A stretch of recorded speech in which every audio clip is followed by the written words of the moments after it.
يا صابر، يا صابر.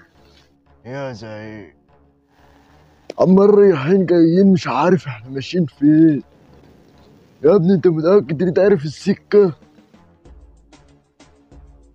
بصراحة يا زعيم احنا مش عارفين السكة. ايه؟ مش عارف السكة ازاي؟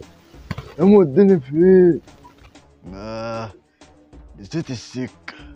هو ده كله علشان نروح الراجل اللي عامل فيها معلم؟ تقريبا قربنا. يا صابر عمال تقول قربنا قربنا قربنا. قربنا فين يا ابني؟ خلاص هنوصل اهو. هنوصل امتى طيب؟ كمان نص ساعة. نص ساعة؟ ليه كده يا صابر؟ ليه يا صابر؟ معلش يا زعيم. ماشي يا صابر، يلا.